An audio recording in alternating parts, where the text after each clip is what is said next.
Good Morning Business. Le débat.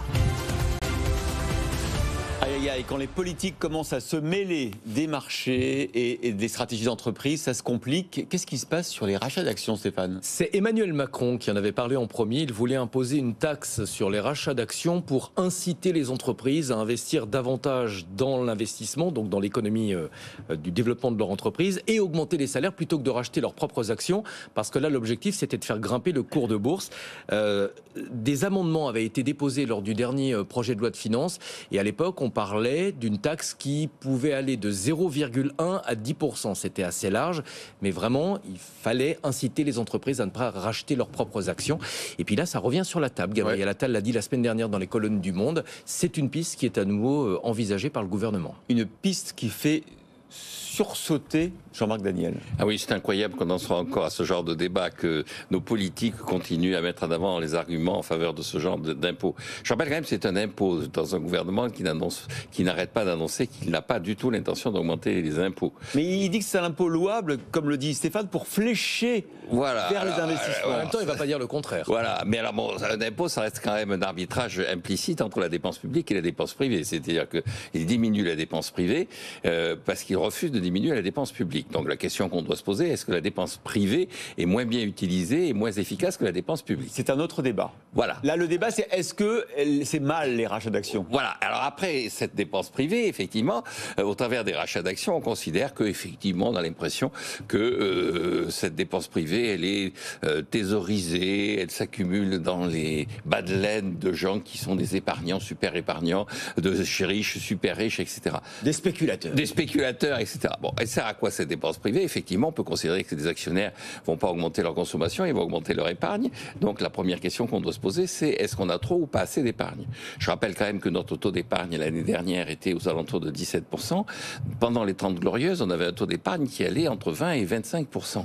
Et donc la croissance économique, c'est aussi l'épargne, parce que l'épargne, c'est l'investissement. Alors justement, on nous dit, mais on a un objectif, c'est de faire en sorte qu'il y ait davantage d'investissement. Donc on demande aux entreprises, non pas de donner de l'argent aux actionnaires, mais d'investir.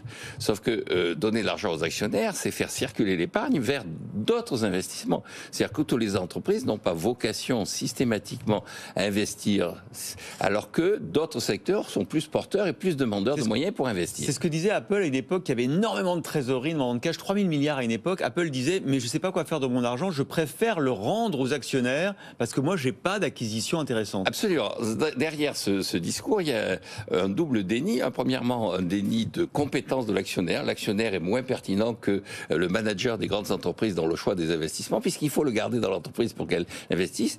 Et deuxième déni, c'est le fait que toutes les entreprises sont supposées avoir des investissements qui sont utiles en tant que tels. Or, je reprendrai, donc vous avez parlé d'Apple, mais la principale compagnie minière australienne qui fait des bénéfices parce que le cours du charbon augmente et qu'on continue à brûler du charbon, dit, si je garde ces bénéfices au lieu de les donner à mes actionnaires, je vais investir dans quoi ? Moi, ce que je sais faire, c'est ouvrir des mines.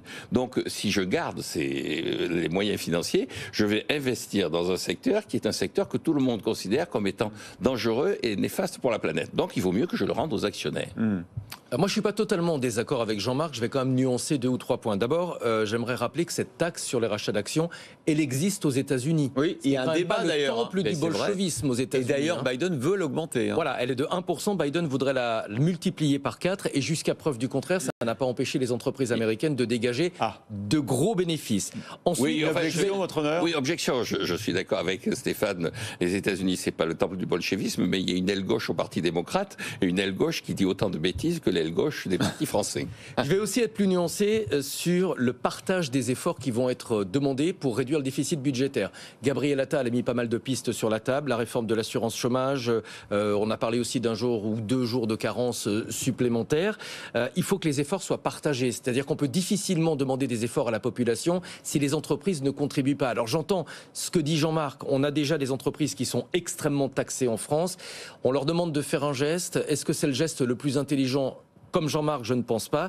Mais on peut demander aux entreprises, effectivement, de mettre la main à la poche, d'autant que cet impôt, elles peuvent y échapper. Tout simplement, elles ne rachètent pas leurs propres actions. Personne ne les oblige à racheter des actions.